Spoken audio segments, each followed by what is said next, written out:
Everybody we were expecting. Okay. We can go ahead and start then. Welcome to the Monday, November 16th meeting of the Montpelier Design Review Committee. I will let committee members and staff introduce themselves by speaking their names.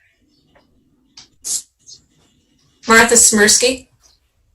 Liz Pritchett. Hannah Smith.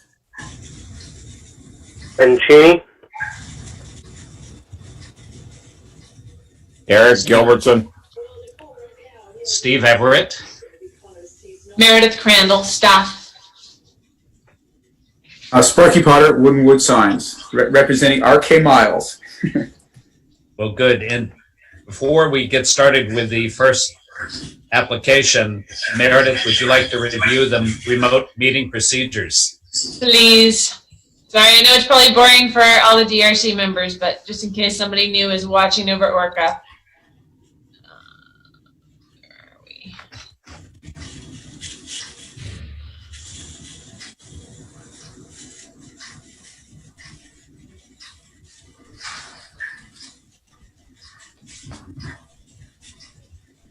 All right.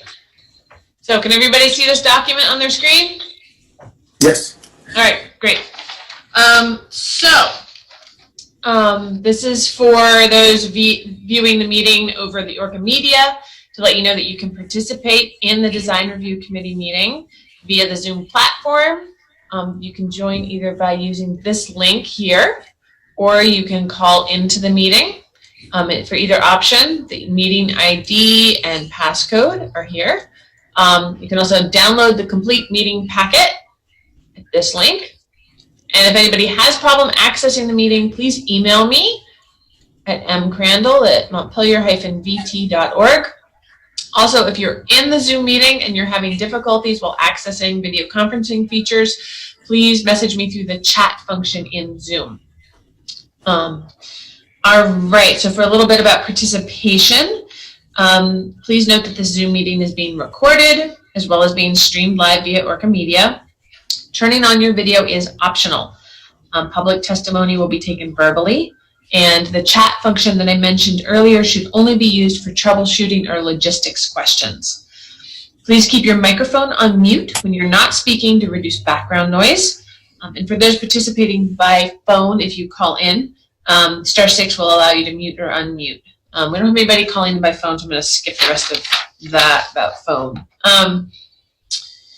We don't have any public on tonight other than Sparky, who's an applicant, so I'm not going to go big into details. If somebody calls in, I will go back into some of the other ways to participate. But for anybody who is watching, if you do want to call in and join because you have comments or questions, please feel free to do so, and you'll be able to speak once the chair calls on you. In the event the public is unable to access this meeting, it will be continued to a time and place certain. If you are having connectivity issues, try turning off your video or closing other applications on your phone or computer. And then if you're having trouble seeing any documents in screen share, all the files, as I said, are uploaded to the agendas and minutes page and available through the link that you can see on your screen right now at point B. Please note that all votes taken during this meeting that are not unanimous will be done by roll call vote in accordance with the law. I'm going to hand this back over to Steve. Moving on, I would like to hear a motion to approve the agenda. I move to approve the agenda. Do I hear a second? Second. Eric. All in favor of approving the agenda, speak your names. Ben. Hannah. Liz. Steve? Okay, the agenda is approved. And without further ado, let's move to the first application for Stonecutters Way, the location of Allen Lumber Company, and Sparky Potter's here from Wood and Wood to describe the project and his signs. Go ahead, Sparky. So the project is basically to replace existing signs, for the most part, existing locations, to upgrade to the new owner, which is RK Miles. And so we basically reviewed all locations and came up with the two that are most important are the entrance for wayfinding, and then there's a sign that will go over the main entrance. There's an existing sign that would come down, and I chose a new location. There's a piece there's a shed on the north side, which is pretty underutilized in that it can help people in wayfinding to find the main entrance, which is a little bit tricky. So when you're coming down the Stonecutters Way, there now would be a sign there to identify those set of buildings as RK Miles, so that people can warm up for what is a tricky right-hand turn when they get towards the main entrance in the parking lot. Sparky, if you want me to, I can share the application materials. If there's anything you want to show, or if any of DRC members have questions, I can pull those up. Have the members seen any of these images? Yes. Yeah, they all received them electronically, but I can also pull them up if there's something particular you want to point out. Are you doing any signs that face out onto 302? I can't remember whether there's a sign there now or not. No, well, there's an existing giant billboard which is no longer allowed, so that's not happening. So there's no representation. There's a big cow out there, Eric. Though I think that's probably going to stay. Yeah. I don't know the history of that, but it looks like it's going to stay there. But no, this is the entire orientation is to really get people into the south entrance, and it's pretty familiar territory in that we just chose to replace the existing signs that are there to get you to the parking lot. There's a bunch of other signs that will be coming down that are existing that are no longer needed or desired by RK Miles. So there's like 3 or 4 signs that are just going to come off the walls. So there won't be any sign clutter in there anymore. And Meredith, as far as imagery to show, I mean, these sketches are probably you've probably all seen these sketches. These sketches are the best way to sort of give the orientation of what we think should happen. And these are all the square footage has been sort of carefully ascertained through you, Meredith, to figure out what they can and can't do from a square footage perspective. There you go. Yep. Yeah. There's that one. Yep. So that's coming down. Yep. And you're going to have a new entry door sign here. Correct. Blue. New sign there. Right. So the sign on there. that's the new location that I think will be helpful, because I think when people are at the co-op, they're kind of looking in that direction, and certainly if people are wondering what those shed buildings are all about, then they'll have an answer.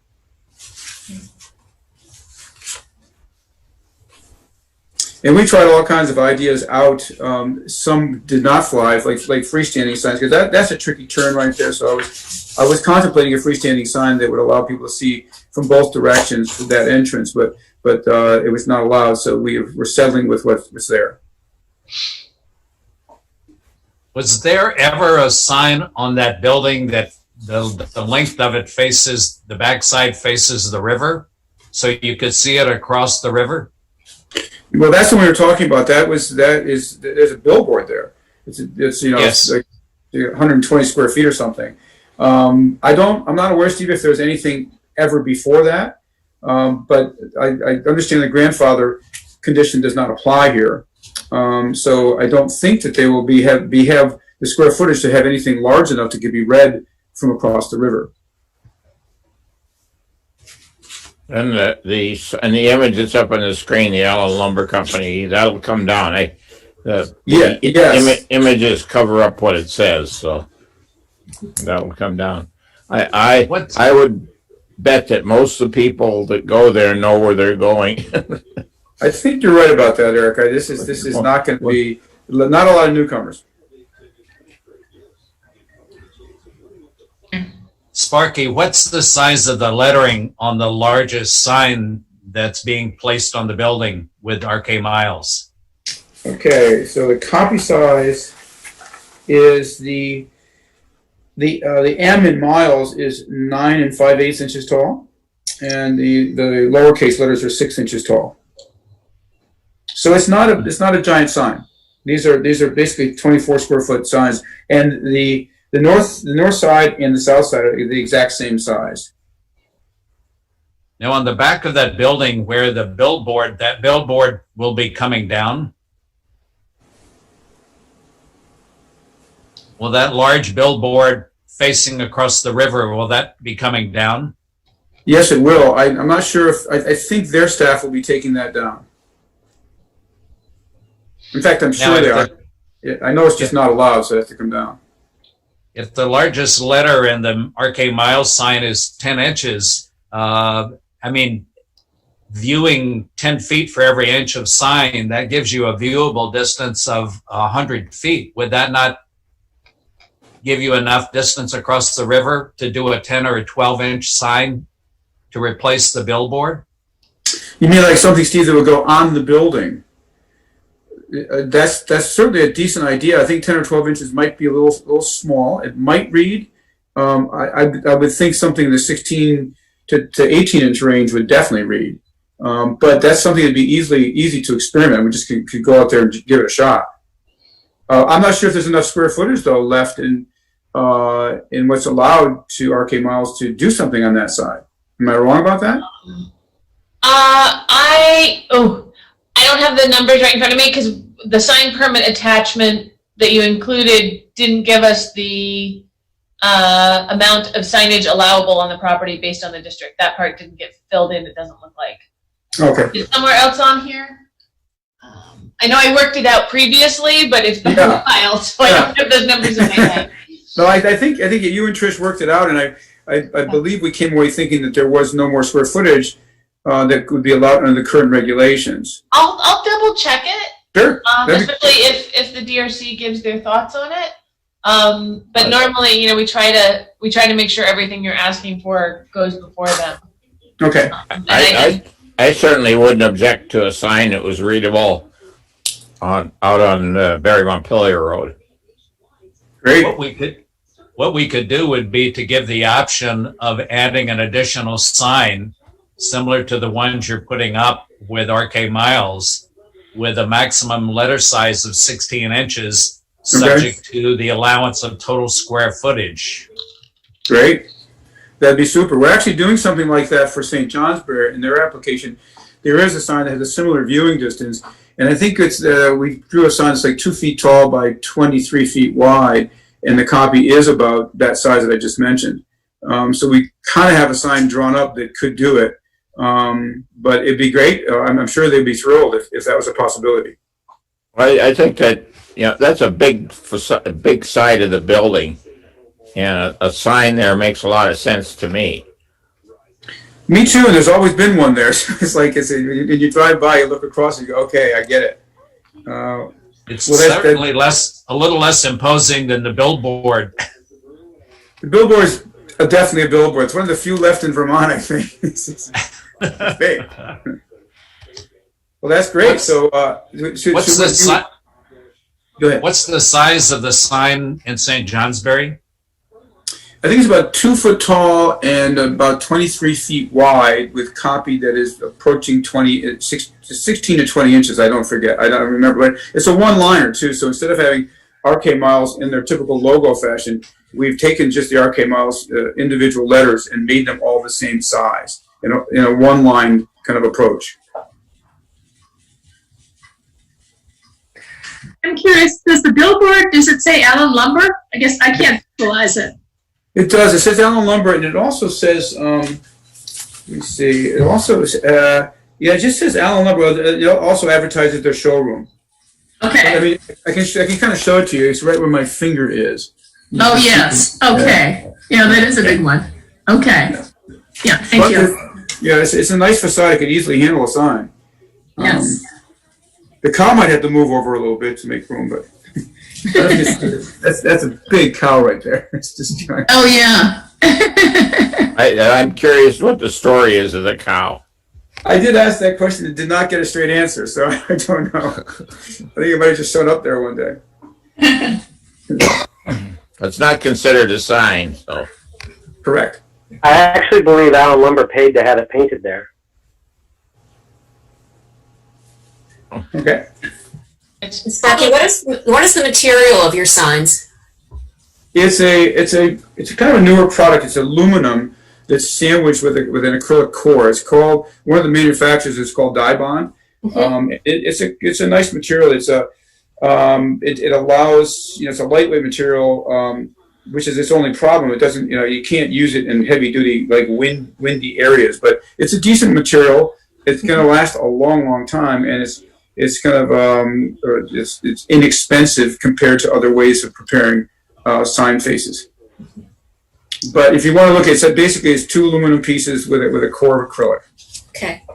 And the letters are painted on or glued on? So in all these formats, they have chosen to have the lettering, the large lettering for RK miles.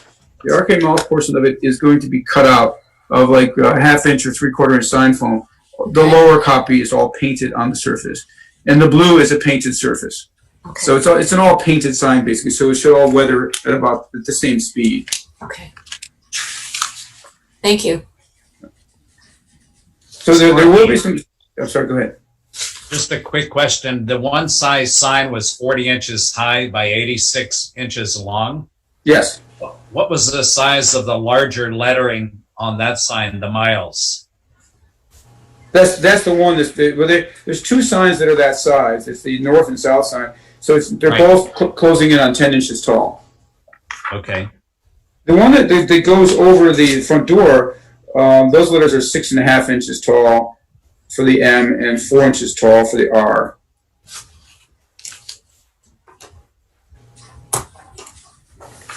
If you were proposing one for to be viewed across the river, what would be on the sign? Just RK Miles or RK Miles building materials? I think it'd be just RK Miles, and it would be on a blue background with white copies, so it could actually be seen from across the river. Individual cutout letters is another way to do it, but I think their branding is pretty strong in the blue world, and so I think they probably would prefer to have a blue background with a applied white copy. Oh, the contrast makes it very readable. It's exactly. Yeah. This is so much that most of the signs we review are downtown, where it's a very different situation. And this is a big building. Yeah. And new people looking for it are going to have a hard time if there's not a sign on the river. Well, I would agree. I would agree with you. We assisted with Caledonia Spirits in Bar Hill, and so that we worked hard to get their logo big enough to be facing across the river, and it is recognizable and very viewable from across the river.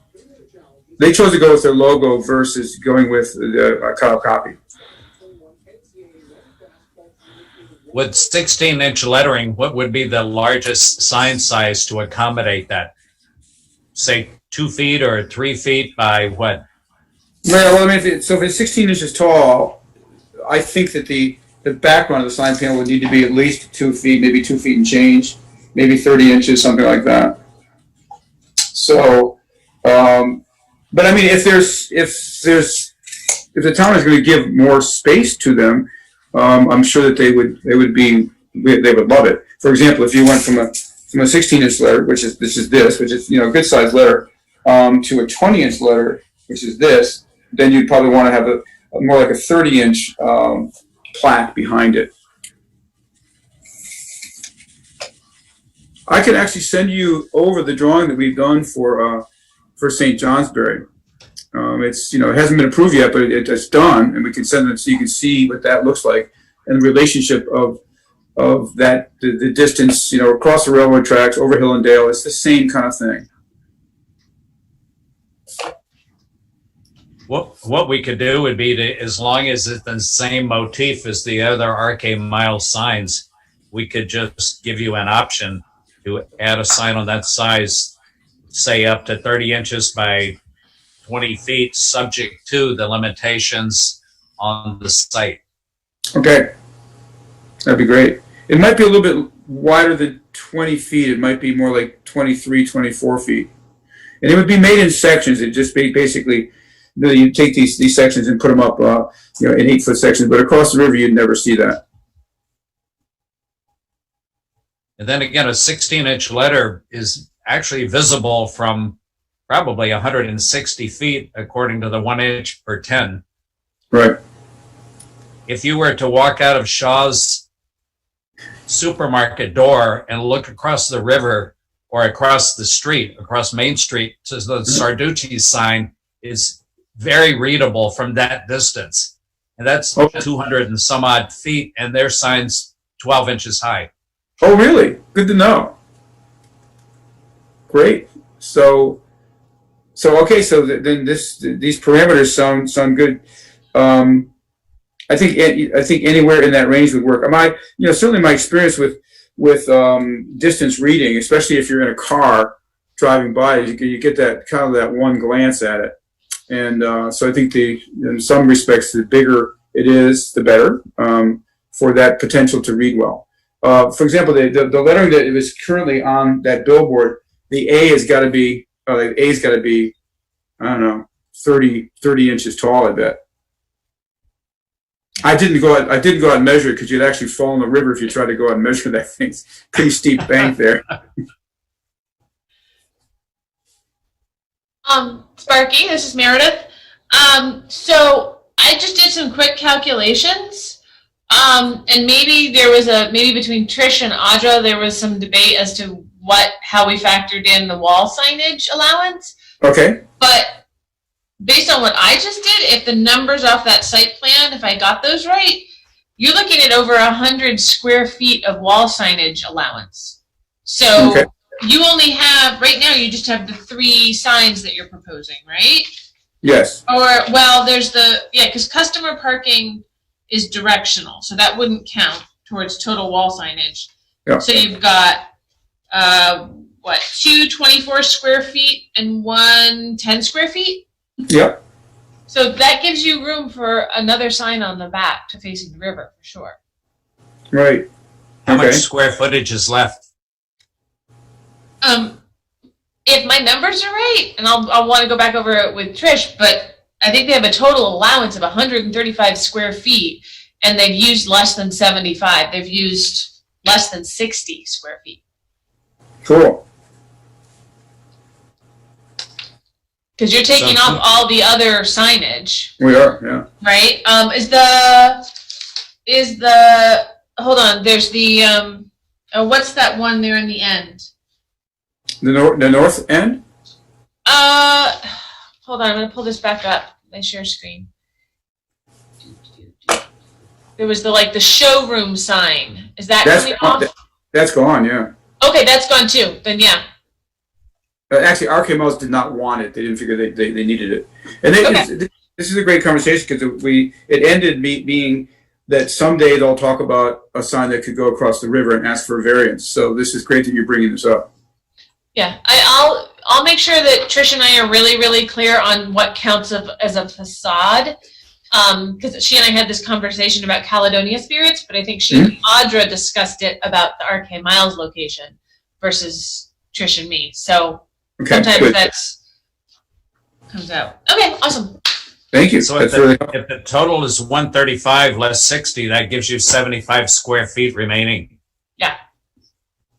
That sounds about right. I mean, that seems like plenty of square footage for what we're trying to do. Yeah. Okay. And again, we'll give that as an option. Okay. So you can do it, but you're not required to. Certainly.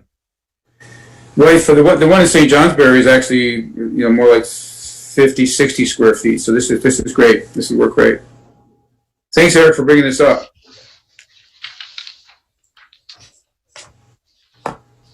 Does anyone have any other questions, comments, or suggestions to any of the other committee members regarding the sign application? I have a question for down the road. RK Miles has chosen not to talk much about lighting these signs, and I was going to return to them and suggest that at least the signs that is on the south entrance should have lights on it because it's dark by 4 o'clock right now.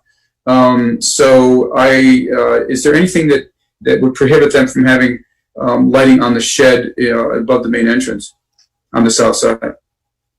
Not the entrance door, but the shed wall. So What there's kind of nothing, lighting would you suggest? Well, I think I would certainly, this is the location I'm speaking of right here. I would suggest basically an LED fixture that is, this is a singular fixture that we've used a lot of, and goosenecks off the building about 2.5 or 3 feet. It'd be easy to light that wall and the sign below it very nicely. So, and the fixture is about yay by yay. It's not huge, but it has it's a delightful fixture in that the light is not blue. It's kind of nice. It's got a nice warm white to it, and it just reads very well. Would that be a single gooseneck? Yes, it would be. Now there are linear fixtures, as you know, they can go out there like 6 foot or 8 foot linear fixtures, but I don't think it's necessary in this particular arena. They're also a heck of a lot more expensive too. So just a single black gooseneck with an LED bulb? Yes, and it's about 7 inches by 5 inches by 3 inches is the fixture itself. And I can easily send photographs of what it looks like at night and what it looks like in the daytime.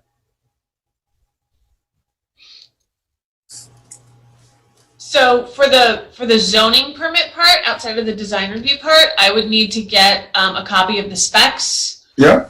And information on how many lumens the bulb would be emitting and what other light fixtures are on the site, because that'll trigger it over into, because changing the light fixtures triggers it into an administrative site plan permit. Right. So I will ask them that question. I'm not sure what their plans are for the rest of the lighting.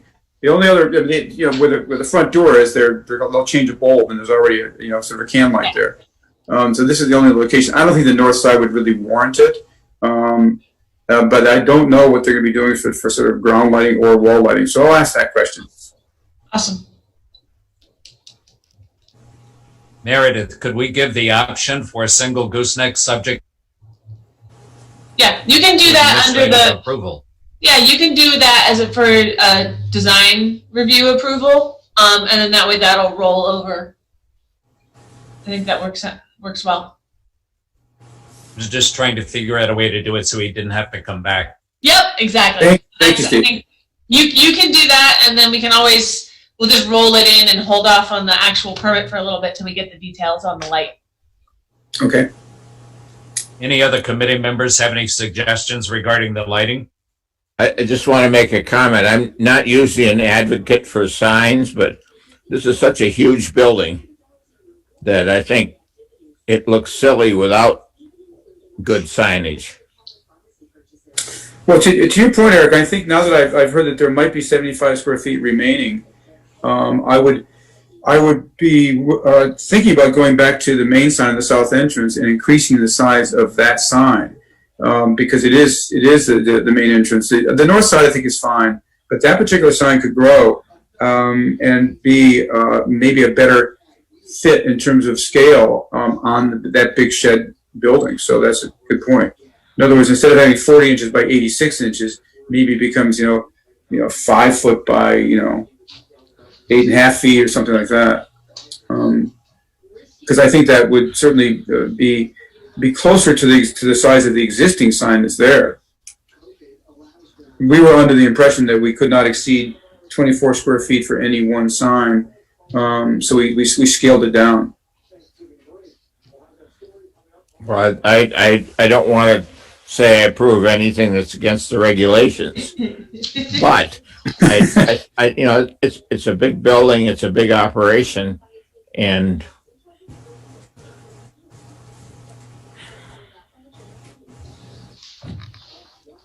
So Sparky? Just figure if you increase the size of that sign, it reduces what's remaining for the sign over the river. Yeah, what I thought I'd do, Steve, is kind of figure out that sign first and see what would be necessary for that to really read, and see if there's anything left over, if there's any square footage left over. So Sparky, just a reminder that for each individual, so you have your total wall sign allowance, right? Total wall sign. But for each individual sign, you have to look at the facade on which it is being placed Mhm. And the sign can only, the max width of each individual sign is 80% of that one facade. Gotcha. So you do have, especially with your narrower facades on some of these signs, your width is reduced. Got it. Thank you. Yep. I don't think we're approaching those margins though. I don't think so either. I just wanted to throw that out there. Okay. But Meredith, so we're not limited to 24 square feet for any one individual sign, it sounds like. It's No. basically, you get 135 square feet, you slice it and dice it what best works for the building. Okay. Yep. Yeah.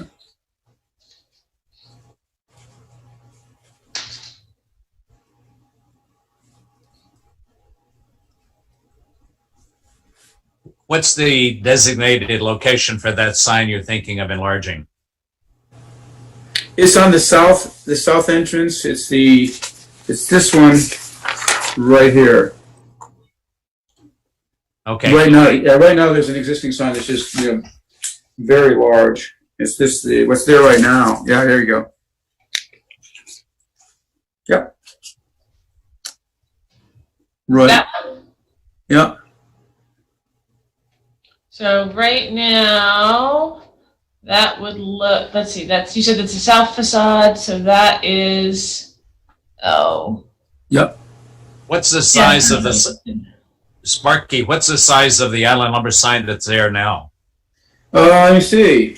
It is. Let me see. The small sign is 31 inches by 8 feet. The sign above for Allen Lumber is actually 52 inches tall by about 10 feet wide. It's a big sign. So this one that's going up there would be pretty small by comparison. I don't think the one that's there is too big. For that building, I agree. I totally agree.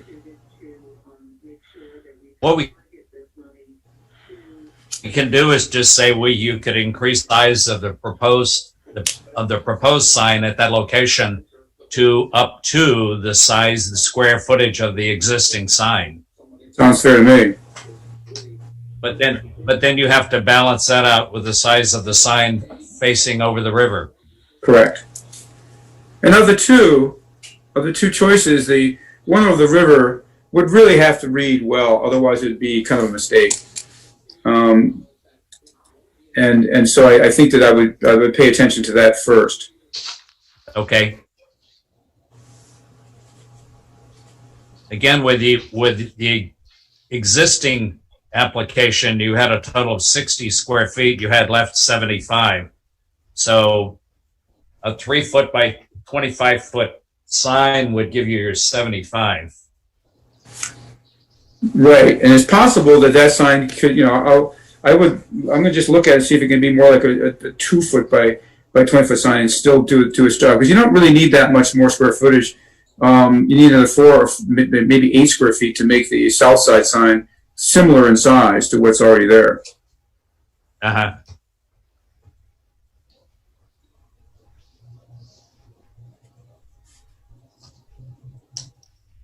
Now, what this probably means, we in the next couple of days, we can certainly redraw these concepts, and then we need to resubmit the whole proposal back to you.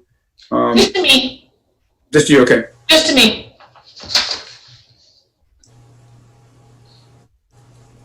So again, it can be administratively approved, so you don't Oh, have great. to come back before another meeting. Okay.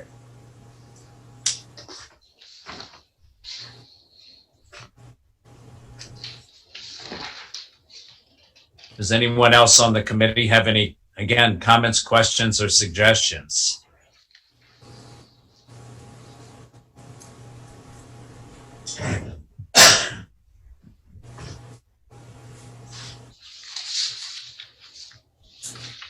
If not, I can start going through the criteria. There's a criteria sheet that all the projects are evaluated by. Okay. One, under all projects, exterior design and materials of new construction or alterations on existing buildings. shall be consistent and compatible with the characteristics of the existing building and other properties in the district. Additions to existing buildings shall respect and be comparable with the size, scale, materials, detailing. Additions, including signs, shall not obscure or undermine essential form and character of the original building and should reflect the additions and style as appropriate. And that's acceptable.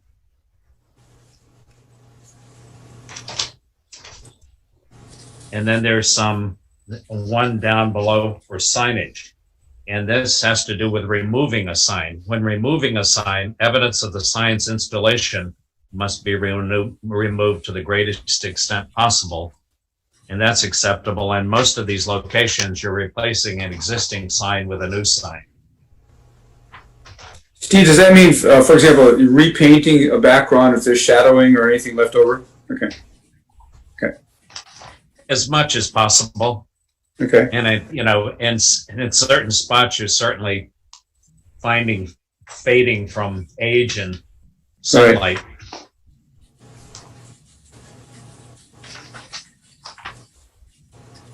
And there's another that would apply in this particular outdoor lighting fixtures, including lighting of the sign. Structural design of outdoor lighting is compatible with the architectural design and function of the building, and the lighting for the sign, the gooseneck, is acceptable in that location. Okay. And then there's specific to signs, there's a set of evaluation criteria. The size, location, design, color, texture, lighting, and material of all exterior signs within the design review district shall be compatible with the buildings and structures of the site and surrounding properties. That's acceptable. Where appropriate, signing shall respect the original sign placement and sign bans on historic structures. The location here is acceptable, and you're replacing many of the locations where there's an existing sign. It's recommended that sign placement be centered over entries. Acceptable. Sign installation shows damage to character-defining materials on the building. That's certainly acceptable here. Sign design, color, and typography shall respect historic precedents where appropriate and shall be of the appropriate scale for existing and new buildings. That's acceptable.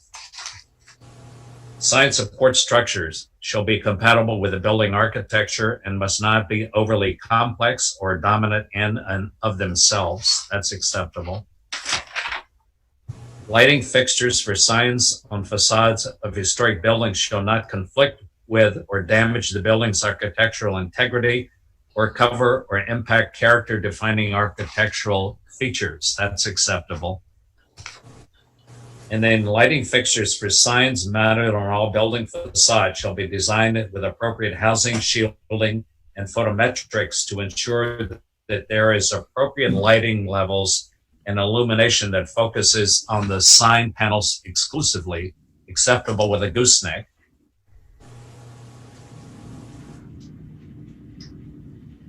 And that's acceptable. So based on the application and the review, and again, the options for the applicant are to install a single black gooseneck with an LED bulb subject to administrative approval. There's also an option to increase the sign at the entrance to a size not to exceed the existing Allen lumber sign, which is again 52 inches by 10 feet. And then there's also the option to put a sign on the side of the building facing the river so that it's again within the overall limits of sign square footage and again subject to administrative approval. All in favor of the application based on those? Speak your names. This is Martha. I say yes. Liz, yes. Hannah says yes. Eric says yes. Ben says yes. And Steve says yes. So it is approved. Well done. That was very educational. You guys are thorough and good. Thank you. So Sparky, I will get you those recommendation forms that Steve walked through, and you'll see where his signature is on them. We'll need your signature or somebody else from Wood & Woods on that to confirm that you agree with the recommendations and the changes. Okay. And then we'll finalize the lighting details and any sign changes that comply with those recommendations. Once we get that all squared away, we'll be able to issue the permit, but we need to get those details. We would need to submit to you probably drawing a front side profile of the light fixture as well as the other changes as well. So Yep. some more drawings will be coming your way. Perfect. Great. And I would think before the end of this week we can get you what we just talked about. Okay, great. And just I guess so I can get back to Amanda at RK does that what is it the timing process in terms of days or weeks before they would get permits? Hopefully it would just be a few days. We're in a little bit of flux. I mean, next week is Thanksgiving week. And we're also, with the latest news on COVID, we're shifting to a lot fewer staff in the office at any one time. Right. We're hoping to still be working the same number of days, but with people flexing between being here and being home. Yeah. So we'll do the best we absolutely can, but the permit issuance is through a computer program. So sometimes if that's having hiccups and the program guru isn't here, it delays things a little bit. So as far as fees go, I know there'd be a fee for another sign on the riverside, but so there'll be an increase in fees there. But then the light fixture, is there a fee that would come with the light fixture?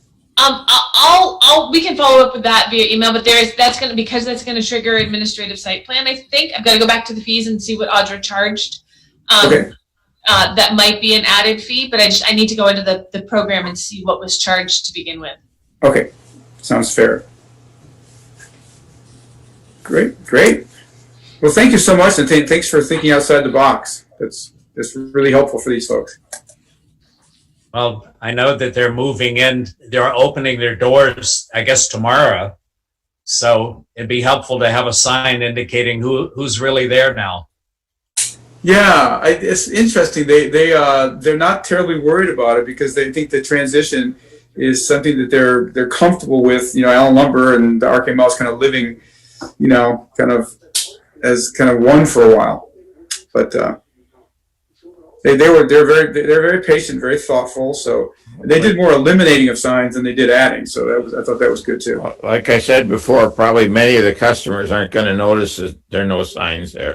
Right. They're going to come regardless of a sign or not. Yeah. That's great. Well, thank you, Sparky. It's good to see you again. Good to see you too, Steve. Thanks. Nice meeting you. Nice meeting you too. Okay. And good luck with your projects. Thank you very much. Appreciate it. And if you're ever in Waitsfield, just knock on the door. We'd love to have you guys come in and see our candy store. So. Okay, thank you. Okay. All right. Thanks a lot. Bye-bye.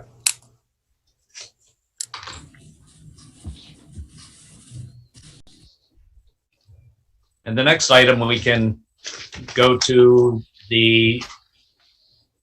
review the minutes for the November the 2nd meeting. Has everybody had a chance to look at those minutes? Yeah, I'd move approval. Yeah, I had a question. When we're talking about the skinny pancake situation, the last line there, it would be concealed to blend into the background of the building. I wasn't really clear about what that means. I think it would be more appropriate to say that the applicant anticipates that it could be painted to blend in. Concealed is kind of, it's not clear about what they're actually anticipating. Yep, sorry. That's good. That's a good suggestion. Way at the bottom, Mary. Meredith. Last Sorry. It's been a while since I've looked at these. Yes, painted. Be painted to blend into the background. Yeah. Yes, no, that sounds much better. Certainly Thank more you, Martha. accurate. The other just minor point that I would suggest you guys consider is these minutes, I missed it, has Ben in as an alternate. He's no longer an alternate, so you can take Well, that congratulations, Ben. out. So I think that I'll move that that should be eliminated, his reference as an alternate.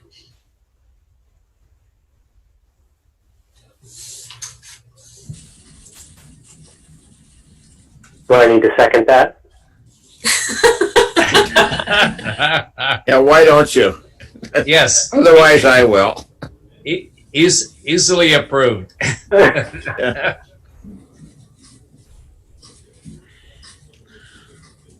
What is it the legislature does? By unanimous consent, right? Yes.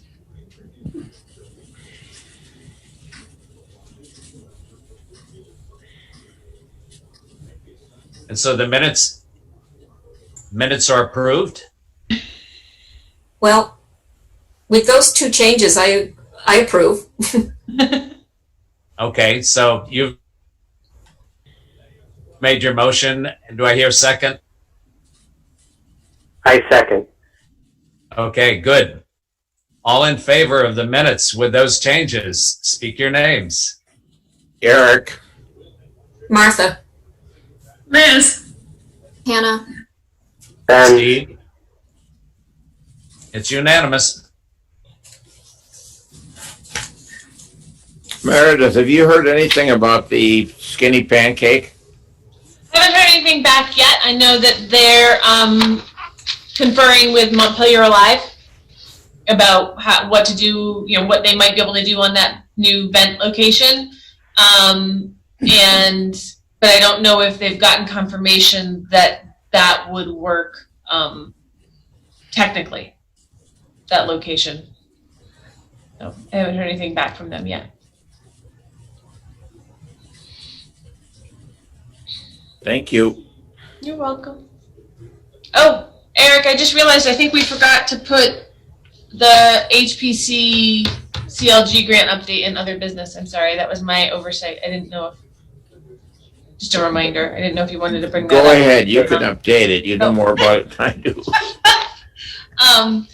Eric, or Steve, are you ready for other business? Yes, that's the next thing on the agenda, so go right ahead. Okay. The HPC is working on their, on a grant application. We're close to getting that filed to get some money for a consultant to work on the design review guidelines. So that's the big step. The application deadline for that is December 7th. If we get that grant approved and can pull together other funding, then working on those design review guidelines would probably move forward pretty rapidly. So any input you have on that within the next month or two would really be helpful, especially if there's particular sections of the design review guidelines or design review regulations that you would prefer to prioritize in developing guidelines. Like, do you want guidelines for all projects? Do you want guidelines focusing on windows and doors first? Because there's a possibility that we'll only get enough funding to do part of the project at a time and have to do it in stages, in which case we would want to do the illustrated guidelines for the things that either you have the most trouble figuring out with the new regulations, or you think that applicants would have the most trouble figuring out. And I mean, Steve and Ben, I think you have a lot of experience with that, is looking at it from applicants' perspectives and trying to explain things to lay people. So if you could look at it with that eye, that would be really helpful.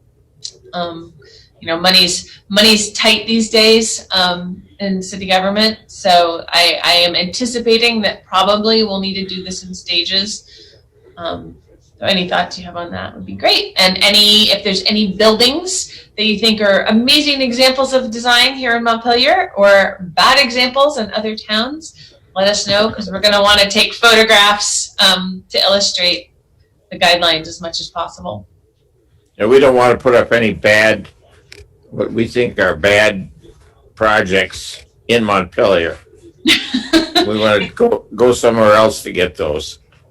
We don't want an applicant coming in front of us and looking at the guidelines and seeing their own building and there's a bad example of design. That's not good PR. No. No. Well, I think tonight was. And it would It might reflect on bad mistakes from previous design review Oh, and yeah, yeah. development review committees. I thought tonight was a really good example of how constructive design review can be. Yeah. And, a good example, and we got to remember it, that if we need a letter or anything from Sparky,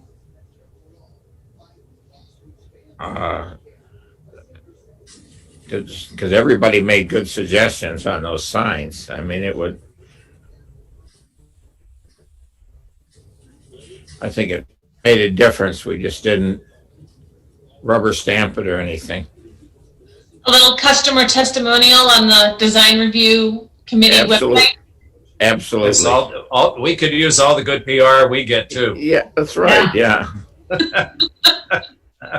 A Yelp review?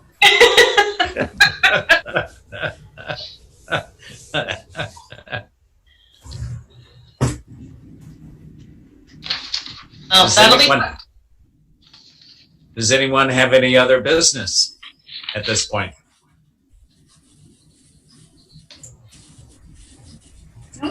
No. If not, do I hear a motion to adjourn? So moved, Eric says. I'll second that. Liz? Okay, all in favor of adjournment, speak your names.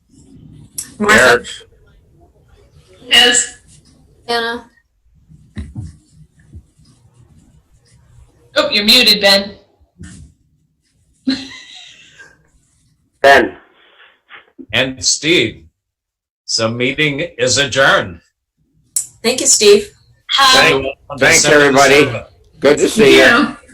Have a good Thanksgiving. We won't meet again until December 7th. Pearl Harbor Day. Okay.